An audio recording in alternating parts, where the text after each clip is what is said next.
Romanos capítulo 10, verso 16 e verso 17.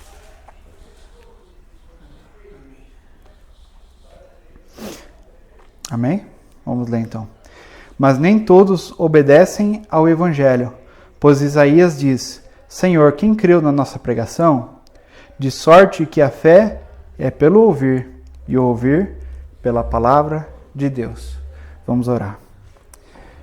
Querido e santo Deus, graças te damos mais uma vez, Senhor. Obrigado por essa oportunidade de compartilharmos a Tua palavra, um pouco daquilo que o Senhor tem nos falado no nosso coração.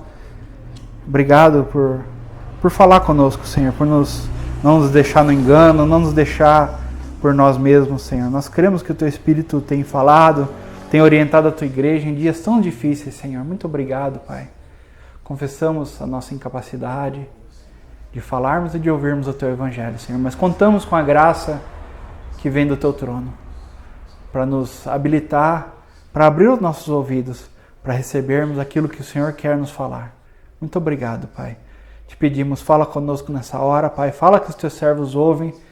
Somos como meninos sentados aos Teus pés para recebermos de Ti, que é o verdadeiro Mestre, o verdadeiro Senhor, o pastor das nossas almas. Ô Senhor, ajuda-nos nessa hora, Pai. Guarda-nos em Ti, guarda nossa mente em Ti, Senhor. Conduza-nos a Ti mesmo, Senhor, é o que eu te peço e oro e agradeço em nome de Jesus Cristo, nosso Senhor e Salvador. Amém. Amém. Não pode se sentar.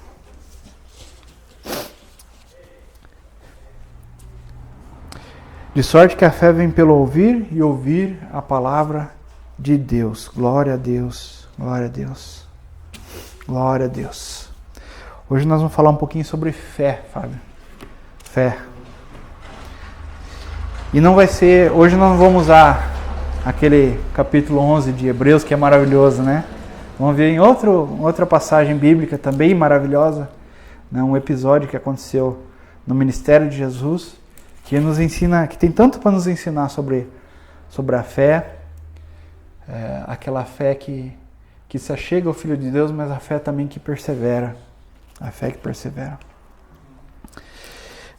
Vamos abrir agora, vamos fazer uma leitura ali uma leitura, eu vou ler o texto, depois eu quero comentar alguns pontos ali que eu creio que o Espírito Santo me tocou para compartilhar com os amados irmãos, né? Mateus capítulo 9.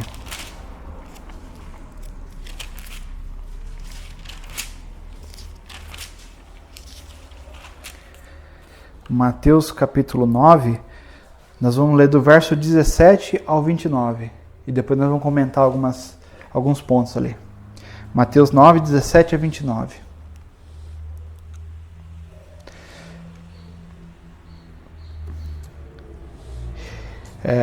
A palavra de Deus diz assim: E um da multidão respondendo disse: Mestre, trouxe-te o meu filho, que tem um espírito mudo. E este, onde quer que o apanha, despedaça-o, e ele espuma e range os dentes, e vai-se secando. E eu disse aos teus discípulos que expulsassem, e não puderam. E ele respondendo disse-lhes, ó geração incrédula, há quanto estarei convosco? Até quando vos sofrerei ainda? Trazei-mo. E trouxeram-lhe. E quando ele o viu, logo o espírito o agitou com violência, e caindo endemoniado por terra, revolvia-se espumando. E perguntou o pai dele: Quanto tempo há que lhe sucede isso? E ele disse-lhe: Desde a infância. E muitas vezes o tem lançado no fogo e na água para o destruir. Mas se tu podes fazer alguma coisa, tem compaixão de nós e ajuda-nos. E Jesus disse-lhe: Se tu podes crer, tudo é possível ao que crê. E logo o pai do menino, clamando com lágrimas, disse: Eu creio, Senhor. Aleluia. Eu creio, Senhor. Ajuda a minha incredulidade. E Jesus, vendo que a multidão concorria, repreendeu o espírito imundo, dizendo-lhe: Espírito mudo e surdo, eu te ordeno, sai dele e não entres mais nele. E ele, clamando e agitando-o com violência, saiu, ficou o menino como morto, e de tal maneira que muitos diziam que estava morto. Mas Jesus, tomando-o pela mão, ergueu e ele se levantou. E quando entrou em casa, os seus discípulos lhe perguntaram à parte: Por que não podemos nós expulsar? E disse-lhes: Esta casta não pode sair com coisa alguma, a não ser com oração e jejum. Amém. Até aqui.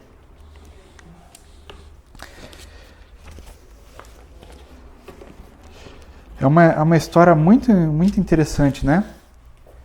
Tem muitas lições aqui que dá para nós, pelo Espírito, extrairmos pela bondade de Deus, recebermos luz do Senhor para aprendermos algumas coisas tremendas da parte de Deus aqui. Esse texto, claramente, o assunto dele é fé. É fé. Né? Mas o Senhor quer nos mostrar alguns aspectos, algumas lições aqui, né? Concernentes a esse aspecto fé, essa lição sobre fé. Nós vemos algo muito interessante, que um homem leva o seu filho a Jesus e ele diz: Mestre, ele tem um espírito mudo, né, que o impede de falar, né? Mas depois o próprio texto diz, o próprio escritor aqui, inspirado pelo Espírito Santo, né, o próprio escritor, no caso Marcos, aqui escreve que aquele é um espírito que deixava aquele menino mudo, mas não só mudo, surdo também, né? Surdo e mudo, não é assim? E nós hoje temos condição de perceber, existem várias pessoas que têm essa situação, vivem essa situação de ser surdo e mudo. Nós conhecemos algumas pessoas assim, né? E nós não estamos aqui afirmando, e nem a palavra de Deus afirma isso, que todas as pessoas que são surdas e mudas porque têm um demônio, porque são acometidas de um problema espiritual.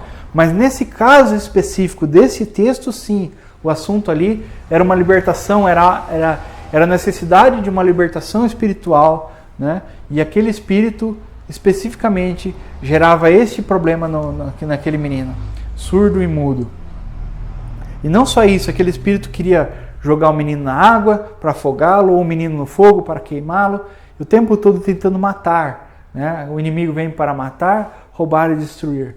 Então o espírito imundo também tem essa mesma missão de matar, roubar e destruir, né? Conforme o mestre dele, que é o diabo. E então esses aspectos nós estamos vendo no texto. O texto fala com muita clareza disso. E também fala um outro aspecto, que aquele homem que procurou Jesus já havia procurado antes os seus discípulos. E os discípulos, ao que tudo indica nesse texto, tinham uma certa confiança, porque no final eles falam: mas por que esse nós não conseguimos expulsá-lo, né? Por quê? Porque Jesus já tinha dado autoridade aos seus discípulos para expulsar demônios. Ele mesmo falou: vai ide pelas cidades, né, expulsar demônio, curar enfermos, expulsar demônios. O Senhor já tinha dado autoridade para eles, né? Então eles ficaram espantados. Por que aquela situação específica eles não conseguiram expulsar aquele demônio? Por quê?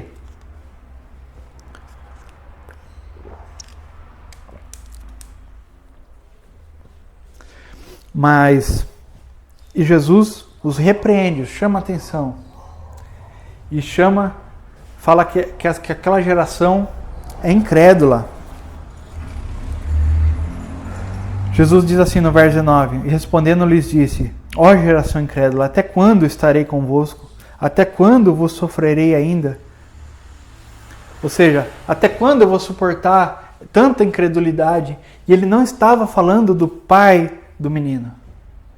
Não era, foi uma repreensão direta aos seus discípulos. Falou assim: olha, vocês não têm visto tudo que vocês têm visto, tudo, né? Vocês viram um monte de maravilhas, um monte de coisas, vocês ouviram a palavra de Deus e mesmo assim vocês, né, permanecem incrédulos. vocês se deparam com uma dificuldade e vocês não conseguem transpor essa dificuldade, né? Vocês foram expulsar um demônio e porque ele saiu, vocês desistiram, vocês entregaram a fé, vocês sucumbiram ao inimigo, né? Ou seja, o inimigo foi vencedor nessa situação. Por que vocês permitiram isso? Incredulidade.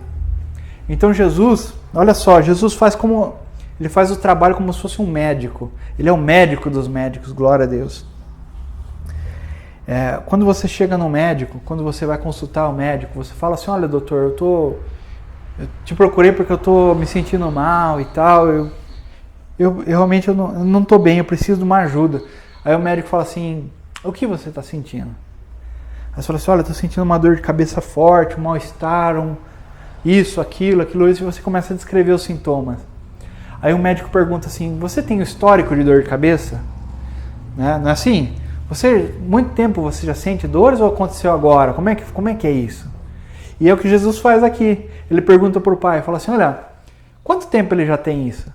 Né? Quanto tempo ele está com esse espírito? E o pai falou, desde pequeno, desde a infância, ele já tem esse problema. Né? E Jesus começa a fazer perguntas, a investigar, ele está fazendo o diagnóstico. Né? Então o médico, antes de te dar um remédio, antes de levantar qualquer suspeita, ele faz um levantamento histórico, né? Ele pergunta os sintomas, faz um levantamento histórico, e daí depois disso, depois de todos os exames, aí ele dá um diagnóstico. Ele falou, olha, você tem tal doença, você tem um problema, você tem uma doença, e essa doença precisa de um remédio. Amém? É isso que acontece aqui. E a doença, claramente é mostrada aqui nesse texto. Eu gostaria de compartilhar esse texto por causa disso. Ele expõe com muita clareza o problema e a solução que Deus dá. Né? Ele expõe o problema e mostra a solução. Né? Muito claro. E qual é a doença? A doença chama-se incredulidade. Incredulidade. Esse é o mal que acometia não só o pai. O problema era do pai aqui, né? O pai tinha esse problema, incredulidade.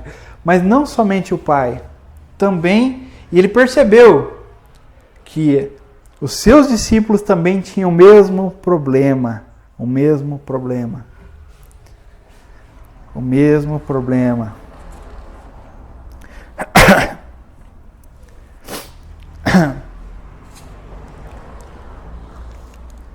Então, Jesus faz esse diagnóstico, ele mostra que essa doença da incredulidade é como se fosse uma epidemia. Né? Agora está na moda essa palavra, né? Epidemia, pandemia. Né?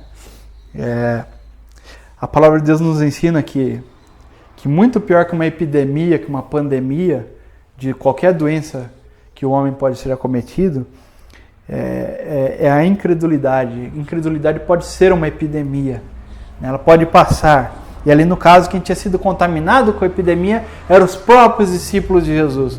Ou seja, a incredulidade não acomete somente aqueles que nós estamos pregando o evangelho. A incredulidade pode acometer até os de dentro, os da casa de Deus, ou seja, os servos de Deus, os discípulos de Jesus. Também podem ser acometidos por esse mal, por esse vírus terrível chamado incredulidade, né?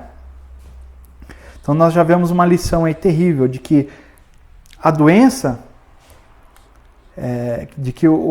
a doença daquele menino era uma doença espiritual e ela era causada por incredulidade, inclusive do pai dele, e nós vemos também que essa doença se espalhou a ponto de contaminar os próprios discípulos do Senhor, né?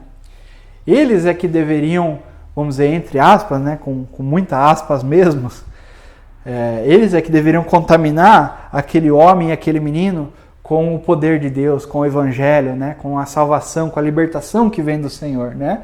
Mas eles acabaram contaminados com incredulidade, né? Isso que aconteceu. Olha só que coisa terrível. Jesus falou que aquele que não está juntando comigo está espalhando, ou seja, aquele que comigo não ajunta, espalha. Né? Ou seja, se você não está contribuindo com o reino, você está atrapalhando o reino. Olha que coisa terrível, né, irmão? Que coisa complicada, né? Nós temos que ter essa consciência, né? Que se não estamos servindo a Deus, nós estamos servindo ao diabo. Tem isso também, né? Jesus falou, não pode servir a dois senhores. Ou você ama um e aborrece o outro, ou você ama um e odeia o outro. Você não pode ficar no meio do caminho. Não existe isso. Ou você está de um lado ou você está do outro. Em algum lado nós estamos. Amém?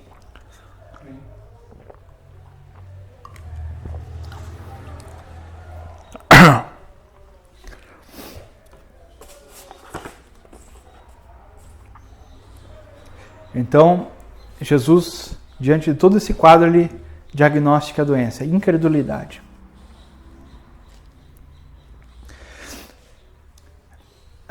E Jesus, então, começa a mostrar, a expor, ou seja, ele está como aquele médico que começa a escrever a receita. A receita ainda não é o remédio, concorda? A pessoa não vai olhar para a receita e vai ser curado. Não. Mas é necessário que o médico escreva a receita, porque de posse da receita, você vai lá e obtém o remédio. Não é assim? Então Jesus começa a prescrever o remédio para o homem. E qual que é o remédio? Se tu creres, tudo é possível. Olha só, onde está evidenciado a incredulidade do homem aqui? O homem, ele não era uma pessoa que não tinha tido um contato com Jesus. Não, ele tinha tido um contato com Jesus. Mas a fé dele ainda era muito pouca. Ainda era muito pouca.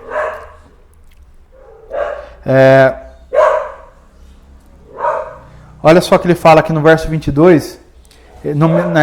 Na parte B do verso 22, ele fala assim: mas se tu podes fazer alguma coisa, tem compaixão de nós e ajuda-nos. Olha a condição que ele coloca. Se tu podes fazer alguma coisa. Não é mesmo? Se tu podes fazer alguma coisa. Aí já tá caracterizada a incredulidade, tá vendo? Se tu podes. Como assim se tu podes? Se eu creio que Jesus é o Filho de Deus. Se eu creio que Jesus é o Deus conosco. É Deus, é Emmanuel, Deus conosco. É Deus encarnado. Ele estava diante do próprio Deus na frente dele. Ele estava diante do Filho de Deus. Aquele que depois iria ressuscitar dos mortos. Aquele que estava pregando o Evangelho, a boa nova de salvação. Aquele, o aguardado, o esperado de Israel, estava diante dele. Como assim se tu podes? Né? Se existe esse se aí, é uma dúvida. Se tu podes fazer alguma coisa, então tem compaixão de nós. E ajuda-nos. E Jesus disse, se, ele coloca um se também, ele responde com se, tá vendo? Se tu podes crer. Ou seja, se você pode fazer alguma coisa, faça. Se tu podes crer, tudo é possível ao que crer. Tá vendo? Então também tem uma condição como resposta. Você tem que crer. Tudo é possível ao que crer. Então Jesus escreve na receita no receituário lá. Crer. O remédio para a incredulidade é crer. E logo o pai do menino, clamando com lágrimas, disse... Olha só, essa confissão aqui é maravilhosa, irmão. Maravilhosa, maravilhosa. No verso 24 aí, né? E logo o pai do menino, clamando com lágrimas, disse... Eu creio, Senhor. Mas olha a complementação da resposta.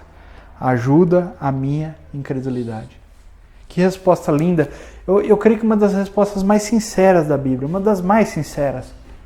Que lindo tratamento que Jesus está fazendo nesse homem. Jesus não está só ajudando o filho dele. Jesus está ajudando esse homem. Percebe? Jesus está mostrando que o problema maior dessa família não era... O pai achava que o problema maior estava no filho, mas o problema maior estava no próprio pai. Que era a incredulidade. Você vê que coisa linda que Jesus está fazendo aqui nessa família? Ele fala assim, eu creio, Senhor, ajuda a minha incredulidade. Irmão Fábio, nós já falamos hoje, né, eu já citei aquele versículo que Jesus disse, né, que ele não veio para os sãos, ele veio para os doentes. Então, a primeira coisa do arrependimento genuíno é reconhecermos a condição que estamos, que somos doentes, que somos pecadores, que transgredimos a lei de Deus, que ofendemos a Deus, que éramos inimigos de Deus. a nossa condição pecaminosa, a nossa condição de escravidão, a nossa condição de podridão, de conformidade com esse mundo. Não é verdade? Então, aquele homem, ele disse, eu creio, Senhor, mas ajuda a minha incredulidade. Tá vendo? Mas como assim? Ou ele crê ou ele tem incredulidade, compreende? Ele fala assim, eu creio, Senhor. Ou seja, ele tinha uma fagulha de fé, um pouquinho de fé. Aquela fé inicial para crer no Senhor ele já tinha, mas não aquela fé para avançar, aquela fé para ir além, aquela fé para trazer resultados efetivos, trazer à realidade as coisas que não existem, aquelas coisas que não se veem com os olhos. Tá vendo? Ele ainda estava precisando ver para crer. E o Senhor falou assim, creia para depois você ver. Compreende a diferença? E Jesus, verso 25, e Jesus, vendo que a multidão concorria, repreendeu o espírito imundo, dizendo-lhe, espírito mudo e surdo, eu te ordeno, sai dele e não entres mais. Então Jesus, com autoridade, e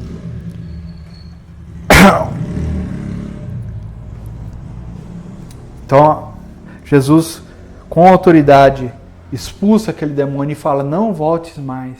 Olha a autoridade de Jesus. Que maravilha. Então Jesus mostrou para aquele homem que ele podia fazer alguma coisa e que ele só precisava crer. Que Jesus tinha todo o poder. E não era se pode, não, ele pode. Ele pode fazer algo. Sim, ele pode. Aleluia. Jesus pode nos ajudar hoje, irmão. Ele pode nos ajudar hoje. Em todas as nossas dificuldades, irmãos, em todas. Nós não estamos aqui pregando o evangelho da prosperidade, não. Mas eu estou dizendo que Jesus sim se compadece das nossas dificuldades, todas elas, em todas as áreas da nossa vida. Se nós temos problema com saúde, se nós temos problema na família, se nós temos problema com emprego, um desemprego, se temos problema com o lado sentimental, né? Se temos problema no casamento, se temos problema com filhos, se temos problema de relacionamento com pais, enfim, com irmãos, com amigos, com colega de trabalho, se temos dificuldade no trabalho, Jesus pode fazer alguma coisa. Aleluia. Se tu creres, tudo é possível ao que crê. Aleluia. Jesus pode mudar situações. Jesus pode mudar uma enfermidade. Uma pessoa que estava mudo e surdo. E olha só, uma coisa importante de se dizer dessa enfermidade que esse jovem era cometido. Como estamos falando que a origem era espiritual, ou seja, era um demônio que estava ali, né? A origem daquela doença específica, daquele jovem, naquele momento era espiritual. Então também podemos inferir que aquele demônio, ele estava tapando os ouvidos daquele menino, daquele jovem, e a pessoa, quando desde criança ela não ouve, ela também tem problema com fala. Pode perceber que a pessoa que é surda de nascença, então ela passa a ser um surdo mudo, não é assim? Então, aquele demônio com certeza estava tapando o ouvido daquele menino, daquele jovem, para ouvir a palavra de Deus. A palavra de Deus. Então, se temos pregado a palavra de Deus e as pessoas não têm ouvido, nós temos que crer que o Senhor é poderoso para destapar os ouvidos, para tirar a cegueira, para tirar a venda, e para que dessa maneira a pessoa possa também ser transformada pelo Espírito e depois proclamar a palavra de Deus. Aleluia. Nós temos que crer. E esse foi o problema dos discípulos. Esse foi o problema dos discípulos. Também foram incrédulos. E a palavra não podia chegar àquele jovem.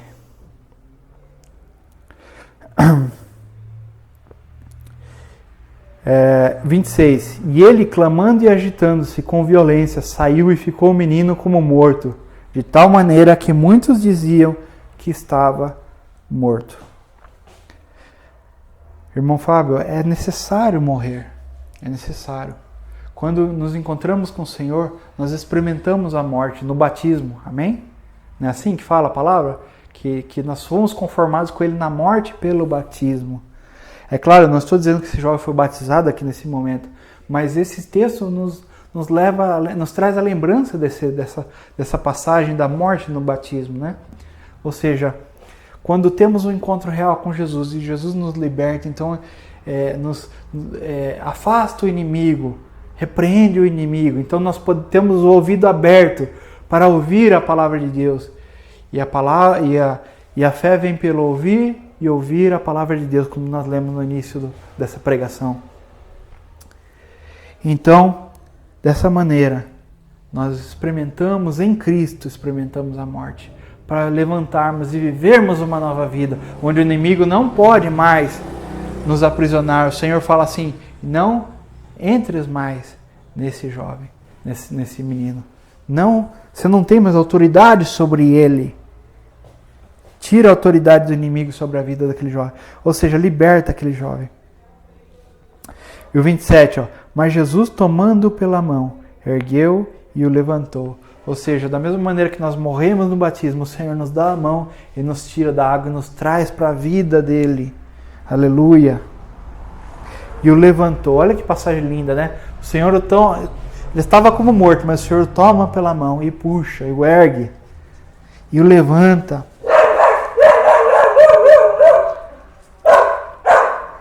E quando entrou em casa, e seus discípulos lhe perguntaram à parte: por que não podemos expulsar? Agora o Senhor vai tratar com os discípulos. Ele já tratou com a incredulidade daquele homem. Ele já libertou aquele jovem. E agora ele vai tratar com os seus discípulos. Com os seus discípulos. E os discípulos perguntam: por que não podemos expulsar? E ele lhes disse: esta casta não pode sair com coisa alguma que não seja com oração e jejum. Glória a Deus. Durante muitos anos, eu olhei para essa passagem aqui, oração e jejum, como se fosse uma fórmula mágica, falando assim: olha, tem que orar e jejuar, não basta só orar, tem que orar e jejuar, porque tem castas de demônio que não saem só com oração. Então eu tenho que jejuar também, porque vai que eu me deparo com uma casta de demônio desse tipo, que não sai só com oração, então tem que haver o jejum. É como uma fórmula mágica. Mas hoje eu já tenho um outro olhar para esse texto aqui. Eu não vejo assim no sentido de como uma fórmula, uma receita, né? Como a gente acabou de falar de receita de médico, né? Mas não necessariamente, foi só uma ilustração. Eu creio que o que o Senhor está nos ensinando aqui é que a autoridade, ela vem como uma vida secreta diante de Deus, de oração e de jejum. Amém? Por isso que o problema era a incredulidade. Tá vendo? A incredulidade, não só aquele que rejeita a primeira palavra do Senhor, aquele que rejeita aquele chamado para crer no Senhor, mas aquele que rejeita também a palavra de Deus para caminhar com o Senhor, que era o caso dos discípulos. Compreende? Eles já tinham visto e vivido algo do Senhor, eles já tinham crido no Senhor, estavam caminhando, eram discípulos, estavam aprendendo com o Mestre. O problema deles é que faltou fé em momentos de adversidade, momentos onde o inimigo se levantou com fúria. Compreende?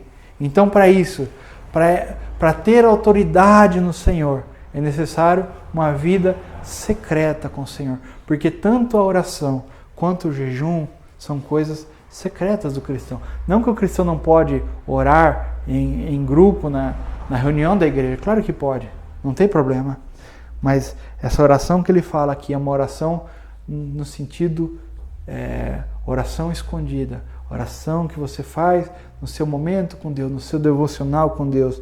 E o jejum também fala de uma vida devocional com Deus, uma vida onde você abstém do alimento físico para buscar o alimento espiritual, que é a palavra de Deus. A fé vem pelo ouvir e ouvir a palavra de Deus. Você se abstém daquele alimento por um período de tempo, onde você se torna mais sensível à voz do Senhor, à direção do Senhor pela palavra. Amém? Então esse é o segredo de uma vida que vai além, uma vida que supera o desafio da incredulidade. Mas aquela expressão daquele homem ficou no meu coração. Eu creio, Senhor, mas ajuda na minha incredulidade. Que frase linda, ao mesmo tempo que ela é linda, ela é desafiadora, né? Ajuda na minha incredulidade.